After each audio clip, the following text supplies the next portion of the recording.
খুব মন দিয়ে শুনুন।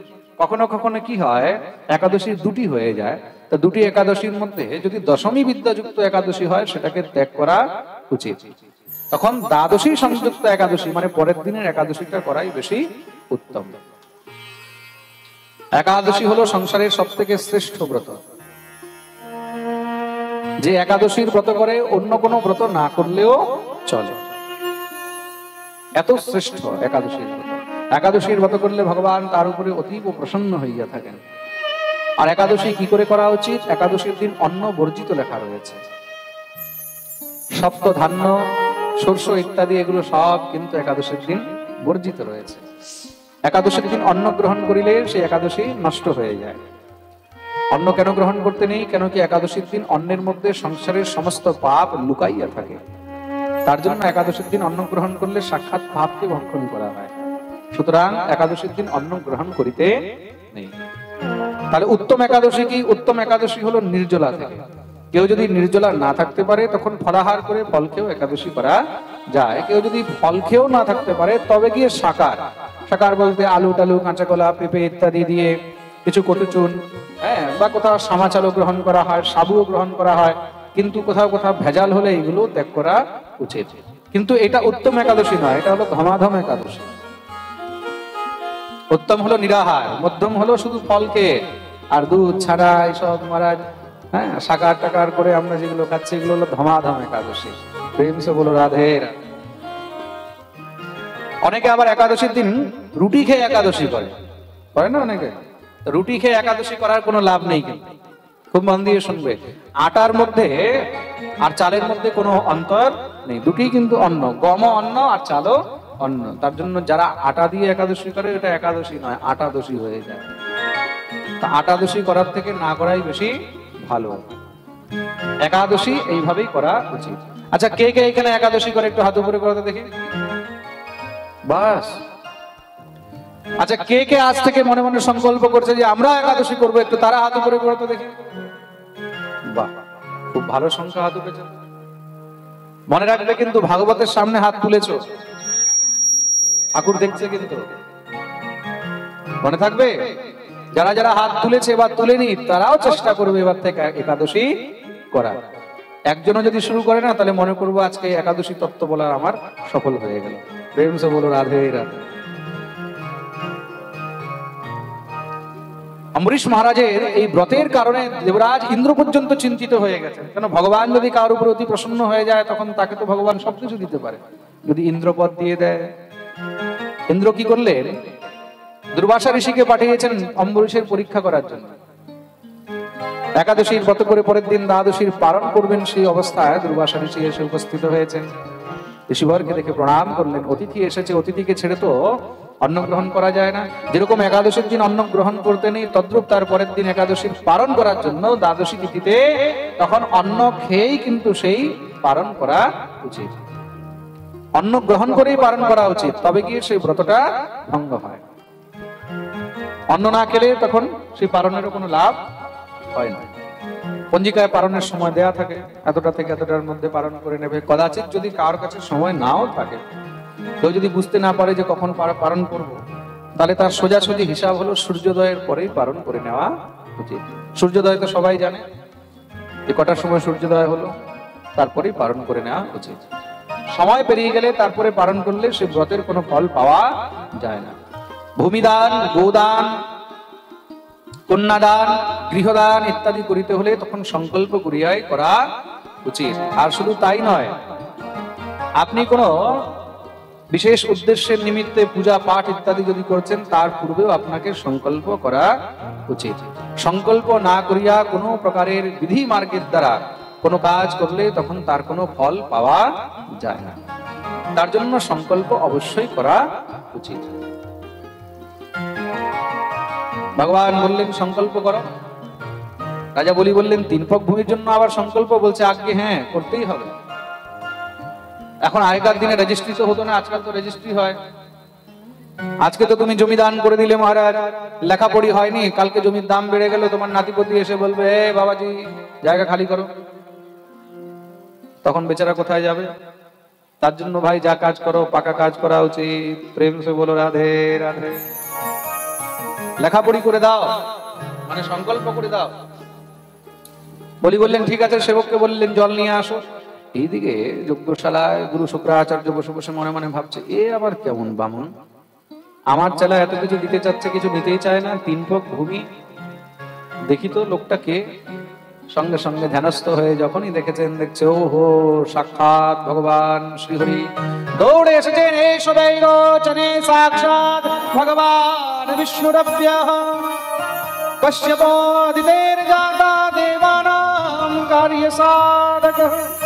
বলি একে কিচ্ছু দেবে না, তুমি জানো না যাকে সাধারণ ব্রাহ্মণ মনে করছো সাধারণ ব্রাহ্মণ নয়, তাহলে ভগবান বিষ্ণুরভ্যঃ, স্বয়ং বিষ্ণুর অবতার, তোমার কাছ থেকে 3 পক ভূমির জায়গায় 3 লোক নিয়ে চলে যাবে, একে কিচ্ছু দেবে না। বলি হাত জোড় করে বলছেন, গুরুদেব তাহলে কি আপনি জেনে গেছেন ভগবান? বলে হ্যাঁ, আমি দেখতে পেয়েছি স্বয়ং ভগবান। গুরুদেব আপনি জেনেও আমাকে নিষেধ করেছেন যে ভগবানকে কিছু দেবে না? অনন্ত কোটি ব্রহ্মাণ্ডের নায়ক, যার কাছে সমস্ত সংসার হাত ছড়িয়ে চাইতে যায়, সেই ভগবান আজকে আমার দুয়ারে চাইতে এসেছে, আর আপনি বলছেন কিছু দিও না? গুরুদেব আমি এই জিনিস পারব না, আমার সর্বস্ব যদি চলে যায় তাও যাক, কিন্তু আমি আজকে গোবিন্দকে খালি হাত ফেরাবো না। বলে ইতিহাস কি বলবে, সংসার কি বলবে, স্বয়ং ভগবান বলির দুয়ারে গেছে আর বলি তাকে খালি হাত ফিরিয়ে দিয়েছে। না না না গুরুদেব, আমি সেই কাজ করতে পারবো না। গুরুর মনে লোভ এসে গেল, কেন শিষ্যের যদি সম্পত্তি চলে যায় তাহলে আমার তো দক্ষিণা কাট হয়ে যাবে। গুরুর মনে লোভ এসে গেল, গুরু অভিশাপ দিয়ে দিয়েছে, মূর্খ তুই গুরুর কথা শুনিস না, তা তোকে অভিশাপ দিচ্ছে, তুই শ্রীহীন হয়ে যাবে। গুরুর অভিশাপ স্বীকার করলেন, গুরুকে ত্যাগ করলেন, কিন্তু গোবিন্দকে ত্যাগ করেন। জীবনে গুরু যদি শিষ্যকে অসৎ মার্গে নিয়ে যায়, গুরু যদি শিষ্যকে গোবিন্দ বিমুখ করে, তাহলে এমন গুরুকেও ত্যাগ করে দেওয়া উচিত। যেই গুরু বলছে যে ভগবানকে নয় আমাকে ভজ, সেই গুরুকে সঙ্গে সঙ্গে ত্যাগ করে দেওয়া উচিত। গুরুর কাজ কি? গুরু হলো মাধ্যম, কিসের? গোবিন্দের কাছে নিয়ে যাওয়ার মিডিয়াম। গুরু হলো নৌকা, যেই নৌকার উপরে বসে জীব ভবসাগর পার হয়ে যেতে পারে। গুরুরূপী নৌকার আশ্রয় নিতেই হবে, গুরু ছাড়া কিন্তু ভবসাগর কেউ পার করতে পারবে না। কিন্তু যদি সেই নৌকার মধ্যে ফুটো থাকে, তার মধ্যে যদি ছিদ্র থাকে, তখন সেই নৌকায় বসলেও কোনো লাভ হবে না। তার জন্য সদ্গুরুর কাছে যেতে হবে। প্রেম সে বলো রাধে রাধে। আর সদ্গুরু কাকে বলা হয়েছে? শাস্ত্রের মধ্যে সদ্গুরু বিষয়ে শুধু একটি কথা বলা হয়েছে, যিনি হরি ভক্ত, যিনি কৃষ্ণ ভক্ত, যিনি ভগবানের সাধনা করেন, যিনি জীবকে ভগবত ভক্তির উপদেশ করতে পারেন, তিনিই হলেন একমাত্র সদ্গুরু। কদাচিৎ কেউ যদি কোনো ভুলে অসৎগুরুর কাছে পড়ে যায়, তখন সেখানে ত্যাগ করে সদ্গুরুর কাছে এসে আবার পুনরায় দীক্ষা গ্রহণ করা উচিত। আর দীক্ষা যদি গ্রহণ করিবে, তাহলে একমাত্র বৈষ্ণব গুরুর কাছে দীক্ষা গ্রহণ করা উচিত। গোবিন্দকে যদি পেতে হয়, তোমাকে যদি কৃষ্ণের ভক্তি করতে হয়, তাহলে তোমাকে বৈষ্ণব গুরুর কাছে যেতে হবে। গুরুকে ত্যাগ করেছেন কিন্তু গোবিন্দকে ত্যাগ করেননি। কেন? কেন কি গুরু হরি বিমুখ করতে চেয়েছে। রে মন হরি বিমুখ কো মুখ না হেরিয়ে। যে হরি বিমুখ হয় তার মুখের দিকেও তাকাতে নেই। প্রেম সে বলো রাধে। রাজা বলি সঙ্গে সঙ্গে সেবককে দিয়ে জল আনালেন। গুরু শুক্রাচার্য ক্রুদ্ধ হয়ে চলে গেছিলেন, জল হাতে নিতে যাচ্ছে, জলই পড়ে না। মনে হচ্ছে কমণ্ডলুর নালের মধ্যে কিছু ঢুকে রয়েছে। বামন ভগবান বললেন কিছু আটকে গেছে নাকি? বলি বললেন হ্যাঁ প্রভু, মনে হয় কিছু আটকে গেছে। কি করে পরিষ্কার করবো? বামন ভগবান বললেন দেখো দেখো কিছু পাও কিনা। প্রভু আপনার কাছে কুশের আসন আছে তো, একটি কুশ বের করে আপনি একটু খুঁজিয়ে পরিষ্কার করে দেন। ভগবান বললেন আচ্ছা, তাহলে শুভ কাজ আমার হাতেই হবে। আসলে কি হয়েছে, শুক্রাচার্য শুক্ররূপ ধারণ করে সেই কমণ্ডলুর নালের মধ্যে ঢুকে বসে আছে, চোখ পেড়ে পেড়ে দেখছে কি হয় দেখি। কেন? বলে না পড়বে জল, না হবে সংকল্প, না আমার চেলার কিছু যাবে। ভগবান আর দেরি করলেন না, সঙ্গে সঙ্গে একটি কুশ বের করে সেই কমণ্ডলুর নালের মধ্যে যখনই খোঁচা দিয়েছে, সোজা গিয়ে শুক্রাচার্যের একটু চোখের মধ্যে লাগতেই সেই চোখ গোবিন্দায় নমঃ, চোখ কানা হয়ে গেল, লাফ দিয়ে বাইরে বেরিয়েছে, আমাকে কানা করে দিলে, কানা করে দিলে। ভগবান বলছেন কি হয়েছে শুক্রাচার্য, তুমি তো রাগারাগি করে চলে গেছিলে, আবার ভিতরে ঢোকার কি দরকার ছিল? শুক্রাচার্য বলছে আমি ভাবলাম ভিতরে যদি ঢুকে যায় তাহলে আর দান ধর্ম হবে না। ভগবান বললেন ওহো, দানে করতে গেছিলে মানা, তবেই আমি তোমাকে করে দিলাম কানা। এই সংসারে যে দান ধর্মের মধ্যে বাধা দেয়, ভগবান তাকে এইভাবেই কিন্তু কানা করে দেন। তার জন্য কোথাও যদি কেউ দান ধর্ম করে তাকে আরো উৎসাহ দিতে হয়। বলে আমি ওখানে ভাগবতে 10,000 দিচ্ছি, বলে 10 কেন দিচ্ছিস, তুই 11 দে। তাকে পা ধরে নিচের দিকে টানবে না, টানলে কি হবে, তুমি নিজের জন্য গর্ত করে নিলে। প্রেম সে বলো রাধে। শুক্রাচার্যকে দণ্ডিত করলেন ভগবান, এর মাধ্যমে সমস্ত জগৎকে শিক্ষা দিলেন কখনো কোথাও দান ধর্মে বাধা দিতে নেই।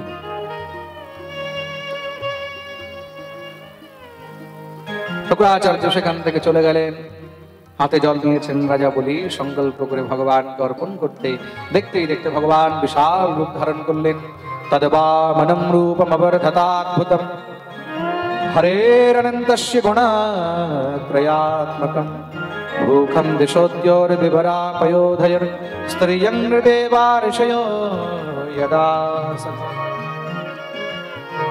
দিব্য মহারাজ বিশাল রূপ ধারণ করে একটি পা উপরের দিকে তুললেন। উপরের 7টি লোক মেপে নিয়েছেন, ভূলোক, ভুবলোক, স্বলোক, জনলোক, তপলোক, মহালোক, সত্যলোক পর্যন্ত মেপে নিলেন। একটি পা নিচের দিকে নামালেন, অতল, বিতল, সুতল, তলাতল, মহাতল, রসাতল আর পাতাল পর্যন্ত মেপে নিলেন। রাজা বলি 3 লোকের স্বামী ছিলেন, ভগবান 14 লোক মেপে নিলেন। ভগবান বলিকে বললেন, বলি তোমাকে এবার নরকে যেতে হবে। কেন? তুমি সংকল্প করেছো 3 ভাগ ভূমির 1 পা তো এখনো বাকি আছে। রাজা বলি সেখানে হাঁটু গেড়ে বসে গেলেন, হাত জোড় করে বলছেন, প্রভু একটি কথা বলেন তো, এই সংসারে দান বড় না দানি বড়? ভগবান বললেন নিশ্চয়ই দানি বড়, যদি দানি না হয় তাহলে দান হবে কি করে? তাহলে বলে, প্রভু এই দানি নিজের সর্বস্ব তো দান করে দিয়েছে, কিন্তু নিজে তো বাকি আছে। পদম তৃতীয়ম কুরুষে শ্রীমে নিজম, নিজের 3য় চরণ আপনি আমার মস্তকে রাখুন। ভগবান রাজা বলির মস্তকে নিজের চরণ রাখলেন। মস্তকে চরণ রাখতেই সমস্ত দেবতাগণ দিব্য দুন্দুভি বাজাতে লেগেছেন। তারাও আজকে বলির ভাগ্যের জন্য তার জয় জয়কার করছে। স্বয়ং প্রহ্লাদ এসে উপস্থিত হলেন, ভগবানের স্তুতি আরম্ভ করে দিয়েছেন, হে প্রভু এমন কৃপা তো আপনি আমার উপরেও করেননি। আপনি আমাকে কোলে বসিয়েছিলেন, কিন্তু আমার নাতির আপনি মাথায় চরণ রাখলেন। গোবিন্দের পাদপদ্ম পাওয়া চারটিখানি কথা। ভগবানের চরণ পাওয়া মানে বিশ্বের সাম্রাজ্য পেয়ে যাওয়া। ভগবান বললেন, আমি অতি প্রসন্ন হয়েছি প্রহ্লাদ, আজকে আমি কথা দিলাম তোমার বংশে যে জন্মগ্রহণ করবে তাকে আমি নিজের হাতে কখনো মারব না, সে যতই বড় অপরাধী হোক না কেন। বলিকে বললেন, বলি তুমি বর চাও। বলি বলছেন, প্রভুর সামনে সাক্ষাৎ, আপনাকে পেয়ে এই সংসারে আর কোনো বস্তুর লালসা নেই, আপনি যা দিতে চান দিয়ে দেন। ভগবান বললেন, আগামী মন্বন্তরে তুমি ইন্দ্র হবে, আর এখন তুমি সুতল লোকে গিয়ে বাস করো। বলিকে একটি আলাদা লোক দিয়ে দিলেন, নাম সুতল।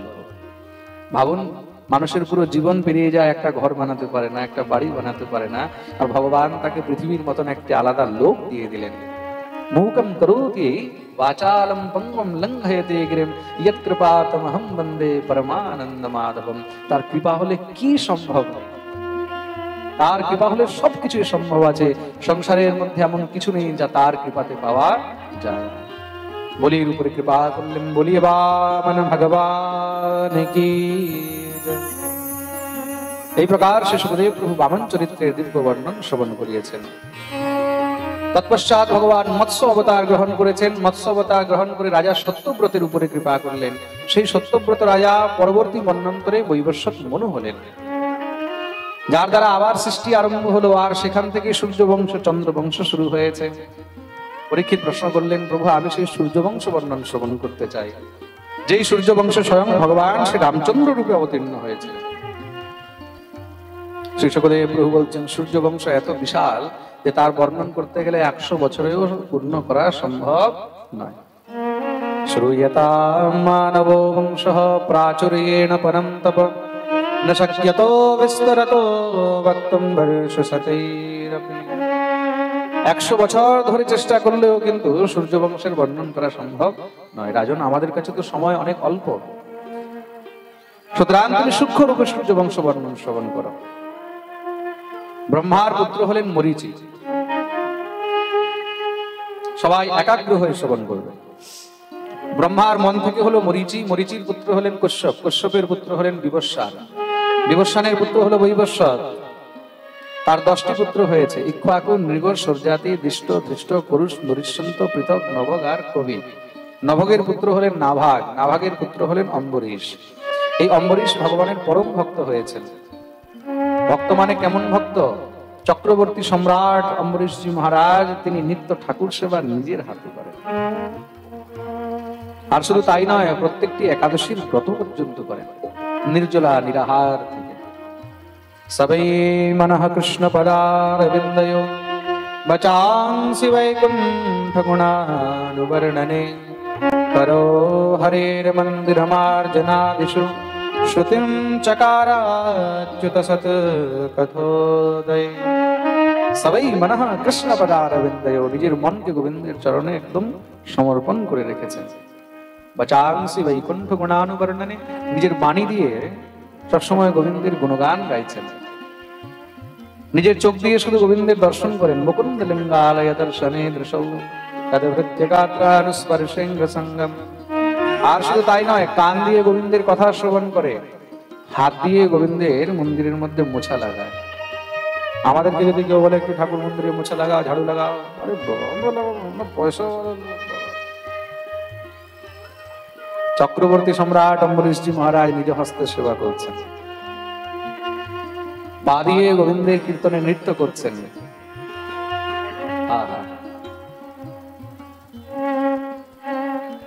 এইসব মহাপুরুষের জীবন চরিত্র থেকে ভগবত সেবা শিখতে হয়।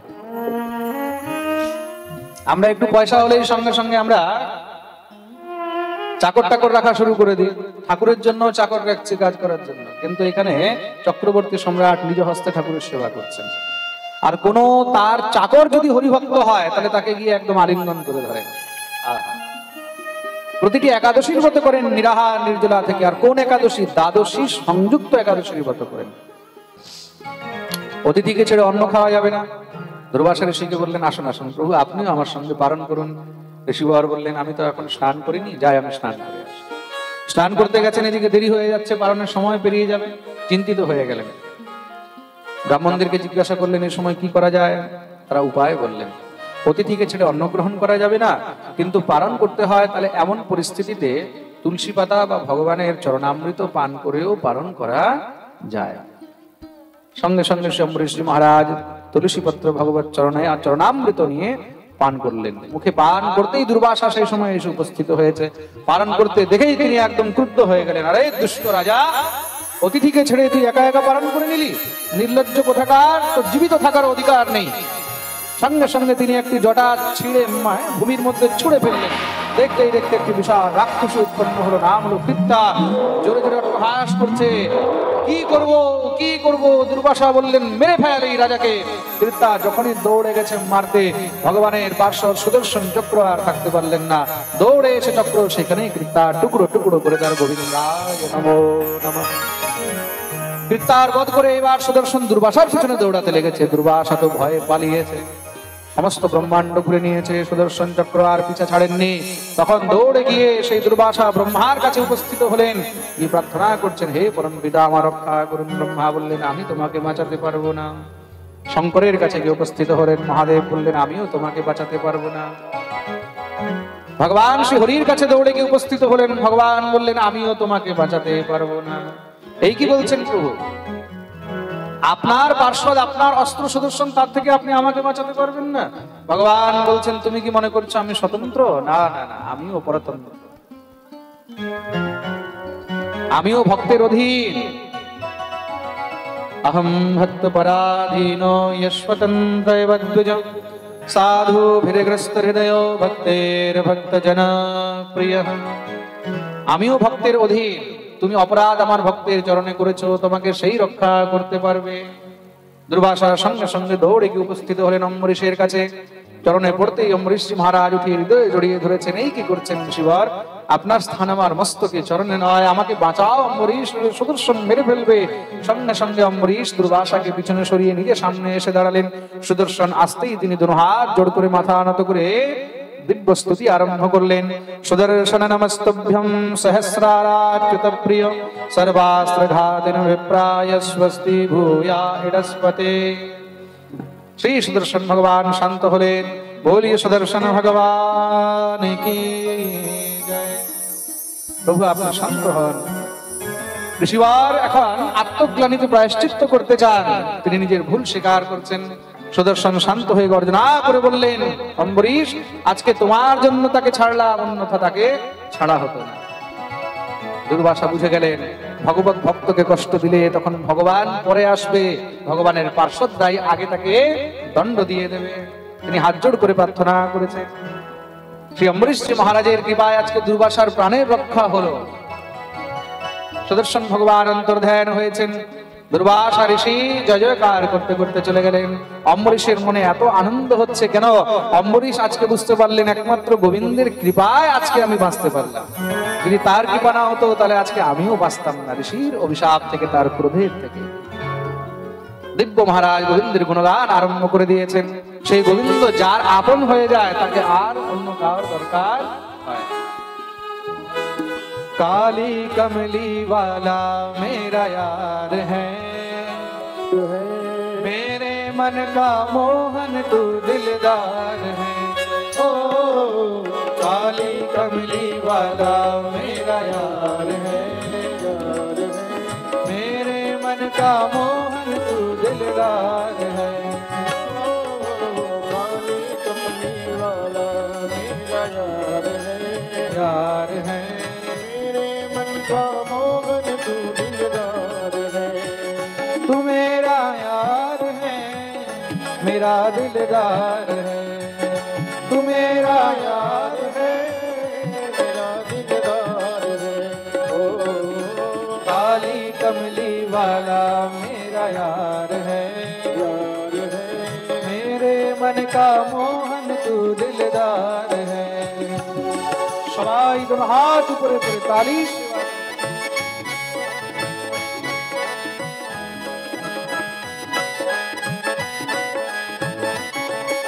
हरि बोल। जय हो।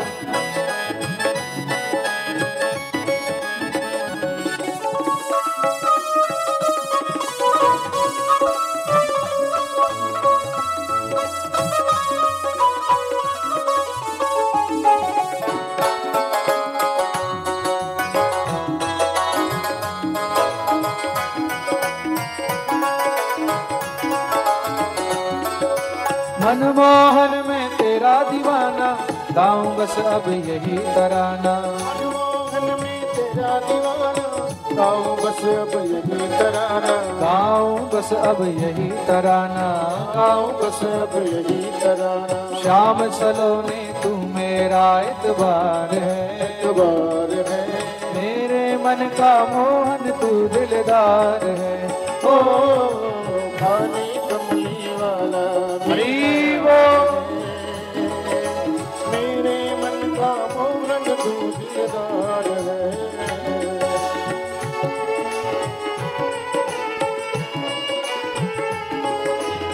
वृंदावन बिहारी लाल की। अच्छा, अम्बरीश जी महाराज के साथ में कौन कौन आनंद लेना चाहता है? हरि बोल। अपनी जगह पर मस्ती में झूमते।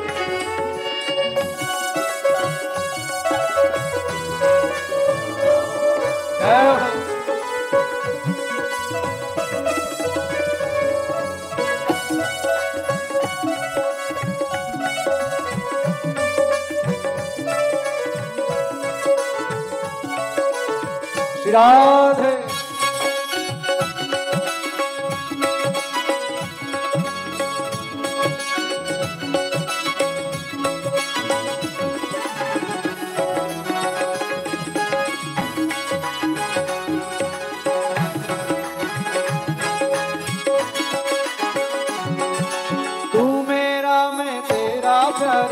ये जीवन है तेरे सहारे। तू मेरा मैं तेरा प्यारे, ये जीवन अब तेरे सहारे। ये जीवन अब तेरे सहारे, जीवन अब तेरे सहारे। तेरे हाथ इस जीवन की पतवार है, पतवार है, मेरे मन का मोहन तू दिलदार है।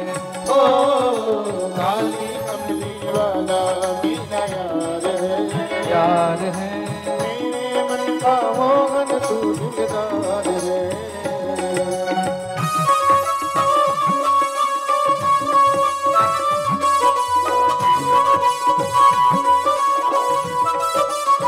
बोलिए अम्बरीश जी महाराज की।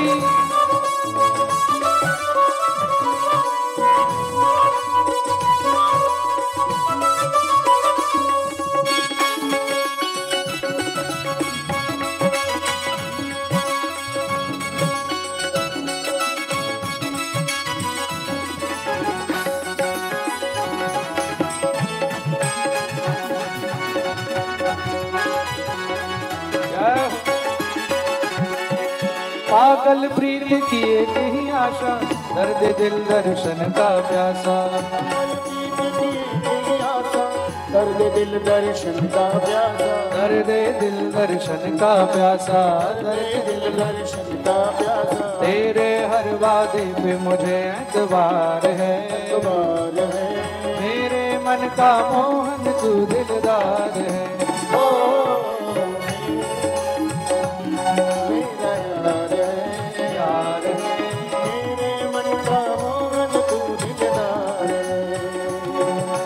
काली कमली वाला मेरा यार है, मेरे मन का मोहन तू दिलदार है।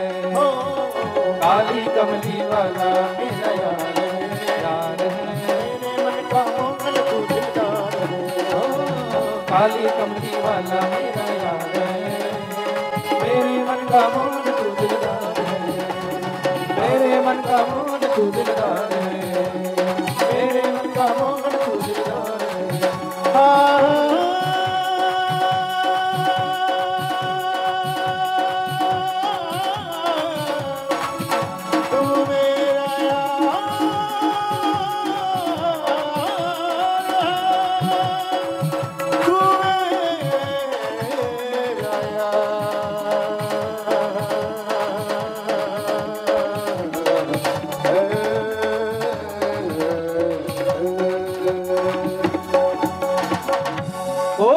ভক্তবৎসল ভগবান কি জয়। সবাই নিজের নিজের জায়গায় বসে যাবেন। काली कमली वाला मेरा यार है, मेरे मन का मोहन तू दिलदार है।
माधवा केशवा गोविंद मधुसूदना, माधवा केशवा गोविंद मधुसूदना, गोविंद मधुसूदना, माधवा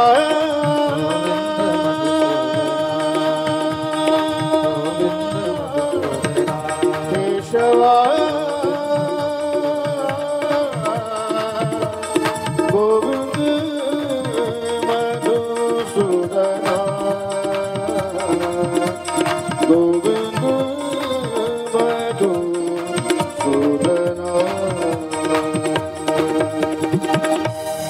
बोलिए भक्तवत्सल भगवान की जय। जय श्री राधे।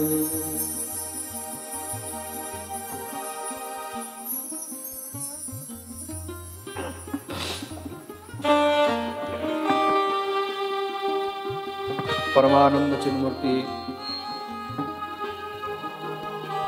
अखिल ब्रह्मांड नायक जगत अधिपति त्रिलोकेश्वर नंद नंदन ब्रजेंद्र नंदन भगवान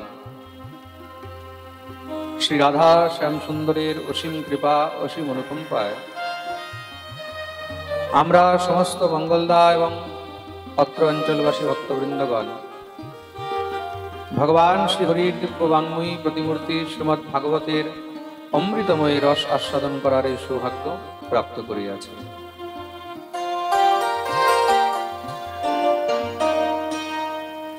गौर निताय सेवाश्रमेर परिचालनाय आयोजित इस्कन मंदिरेर प्रांगणे এই দিব্য শ্রীমদ্ ভাগবত সপ্তাহ জ্ঞানযজ্ঞের আজ চতুর্থ দিবসের কথায় আমরা প্রবেশ করছি। বিগত 3 দিন যাবত আমরা সবাই মিলে ভগবান শ্রীহরির দিব্য অমৃতময়ী কথার রস আস্বাদন করে চলেছি। যেই শৃঙ্খলায় কালকে আমরা ষষ্ঠ স্কন্ধে নাম মহিমা অজামিলের উদ্ধার পর্যন্ত কথা বর্ণন শ্রবণ করলাম।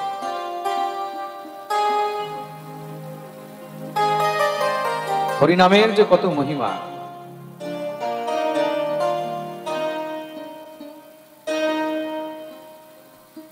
একবার নারায়ণ নাম নিয়েই অজামিলের মতন পাপীর উদ্ধার সম্ভব, তাহলে আমাদের মতন পাপীর উদ্ধার সম্ভব কেন হবে? তার জন্যই প্রেমের ঠাকুর শ্রী গৌর হরি বলে গেছেন, হরের নাম হরের নাম হরের নামৈব কেবলম কলৌ নাস্তেব নাস্তেব নাস্তেব গতিরন্যথা। কলিযুগে জীবের উদ্ধারের জন্য আর দ্বিতীয় কোনো কিন্তু রাস্তা নেই। নাস্তেব না আস্তেব, নেই দ্বিতীয় কোনো উপায় নেই। যজ্ঞ করে তপস্যা করে অনুষ্ঠান করে তুমি পরম পদ পেতে পারবে না।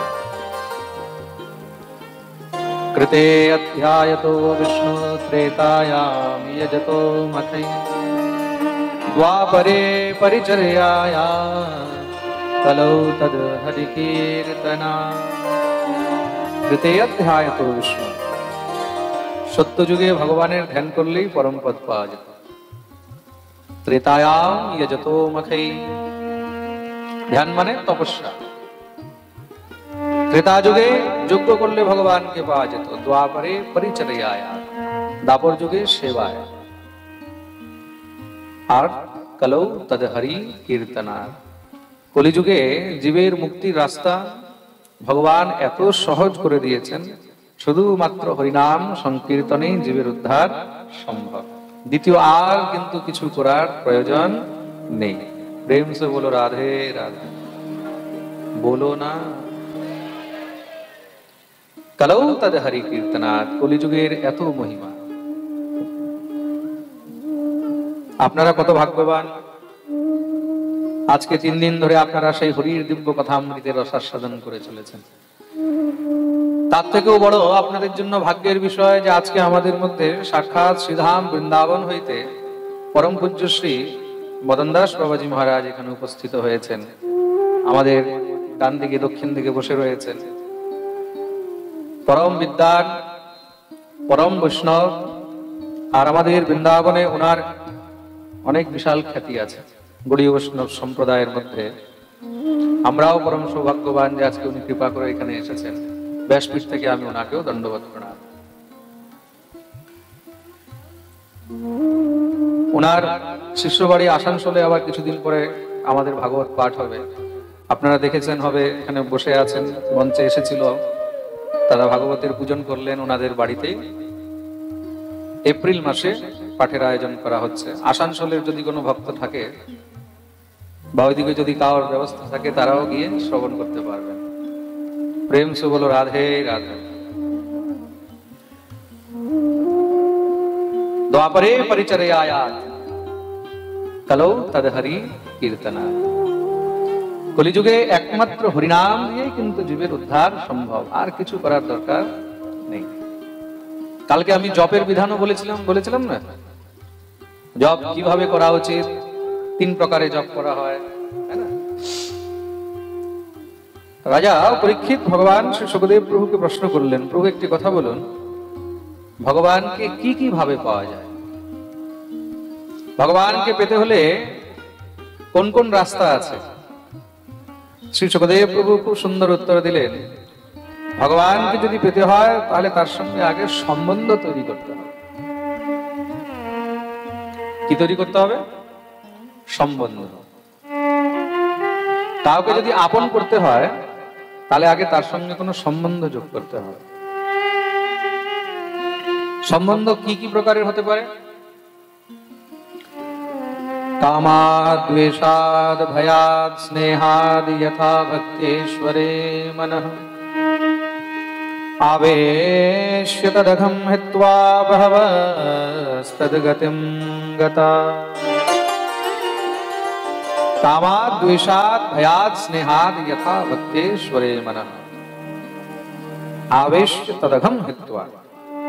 ভগবানের সঙ্গে যেই কোনো সম্বন্ধ করা যায়।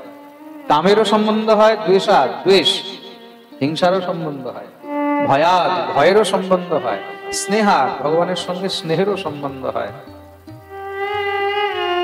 ভগবানকে কামের সম্বন্ধ দ্বারাও কি পাওয়া যায়? বলছেন হ্যাঁ। ভয়ের সম্বন্ধ দ্বারাও পাওয়া যায়? বলছে হ্যাঁ। কে পেয়েছে? গোপ্যঃ কামাদ ভয়াদ কংসঃ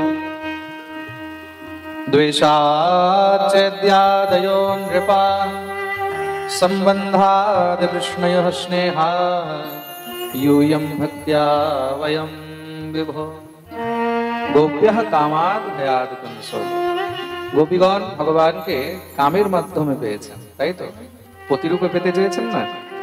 নন্দ গোপ সুতম দেবী পতিম মে কুরুতে নমঃ। গোপীদের মনের একটি অভিলাষা ছিল। কি অভিলাষা ছিল? নন্দনন্দন শ্রীকৃষ্ণকে আমরা যেন পতিরূপে পেতে পারি, তাই তো? গোপ্যঃ কামাদ। দেখুন, কামনা বাসনা এইসব জিনিস থেকে আজ পর্যন্ত কিন্তু কেউ মুক্ত হতে পারেনি। কেউ পেরেছে? শ্রীধর স্বামীপাদ নিজের টিকায় বলছেন, ব্রহ্মাদি জয় সংরূঢ় দর্প কন্দর্প দর্পহা। ব্রহ্মা থেকে নিয়ে শঙ্কর পর্যন্ত, ইন্দ্র থেকে নিয়ে নারদ পর্যন্ত আজ পর্যন্ত কেউ কামকে জিততে পারে না। তাহলে বলছে সেই কামকে যদি ভালো জায়গায় লাগানো হয় তাহলে সদ্গতি পাওয়া যায়। ভালো জায়গায় মানে কামনা থাকবে, কিন্তু সেই কামনা একমাত্র নন্দনন্দন শ্রীকৃষ্ণকে পাইবার জন্য থাকতে হবে। আমরা যেন সেই গোবিন্দকে পেতে পারি। কামনা থাকবে, কামনা শেষ হবে না, খালি তার রাস্তাটা চেঞ্জ করে দিতে হবে। দৈহিক এই হাড় মাস চামড়ার দেহকে পাওয়ার থেকে আমরা যেন সেই নন্দনন্দন শ্রীকৃষ্ণকে পেতে পারি। প্রেম সে বলো রাধে রাধে। গোপ্যঃ কামাদ, গোপীগণ কামের দ্বারা পেয়েছে। ভয়াদ কংস, কংস ভয়ে পেয়েছে। ওই যে শুনে নিয়েছে যে কৃষ্ণ আমার কাল, যখন থেকে শুনেছে দিন রাত শুধু কৃষ্ণ কৃষ্ণ কৃষ্ণ কৃষ্ণ কৃষ্ণ কৃষ্ণ কৃষ্ণ। ঘুমাতে কৃষ্ণ, উঠতে কৃষ্ণ, জাগতে কৃষ্ণ, খেতে কৃষ্ণ, ঘুরতে কৃষ্ণ, শুধু কৃষ্ণই কৃষ্ণ চলছে। ভগবানের কোন ভক্ত অত কৃষ্ণ নাম জপ করেনি যত কংস কৃষ্ণ নাম জপ করেছে। কেন? ভয়ে। সেও তো ভগবানকে পেয়েছে, পেয়েছে কিনা? দ্বৈষাচ্ছেদ্যাদয়ো নৃপা। আর ভগবানকে হিংসার দ্বারা কে পেয়েছে? শিশুপাল। শিশুপাল আসলে কে ছিল? ভগবানের পিসির ছেলে। পিসির ছেলে হয়ে ভগবানের সঙ্গে হিংসা করেছে, কিন্তু হিংসা করেও সে ভগবানকে পেয়েছে। বলে হিংসা যদি করতে হয় তাহলে সংসারের এই মাটির পুতুলের সঙ্গে হিংসা করে কোনো লাভ নেই, ভগবানের সঙ্গে করো। তাকে দৌড়ে তোমাকে উদ্ধার করতে যেন আসতে হয়। দ্বেষাচ্ছেদ্যাদয়ো নৃপা সম্বন্ধাৎ বিষ্ণয়ঃ স্নেহায়। যদুবংশীগণ তারা ভগবানকে স্নেহের সম্বন্ধে পেয়েছেন, তাই তো? কেউ বলছে আমার ভাই, কেউ বলছে আমার ভাইপো, কেউ বলছে আমার কাকা, কেউ বলছে আমার ছেলে।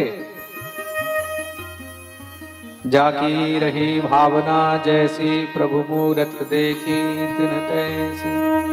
যার যেমন ভাব সে সেই অনুসারে ভগবানকে পেতে পারে। পরীক্ষিত প্রশ্ন করলেন, এই শিশুপাল কে ছিল? শ্রী সুখদেব প্রভু বললেন, এই শিশুপাল কিন্তু পূর্ব জন্মে হিরণ্যকশিপু ছিল, তার ভাই ছিল হিরণ্যাক্ষ। এক সময় এরা কিন্তু ভগবান শ্রীহরির পার্ষদ ছিলেন, নাম ছিল জয় আর বিজয়। সনকাদি মুনি, ওই যে আমি পাঠে বলেছি, সনকাদি মুনি দেখতে ছোট ছোট 5-5 বছরের বাচ্চার মতন, সেই সনকাদি মুনি বৈকুণ্ঠে ভগবানের দর্শন করতে গেছিলেন। এই দুই দ্বারপাল তাদেরকে মার্গ অবরুদ্ধ করে দাঁড়িয়ে গেলেন, তোমরা যেতে পারবে না। ঋষিকুমারগণ কুপিত হয়ে গেলেন, ভগবানের সঙ্গে দেখা করার জন্য তোমাদের পারমিশন নিতে হবে, যাও অভিশাপ দিচ্ছি তোমরা অসুর হয়ে যাবে। সেই জয় বিজয় সনকাদির অভিশাপে 3 বার অসুর হয়ে জন্মগ্রহণ করেছেন, তামস দেহ নিয়ে জন্মগ্রহণ করেছেন।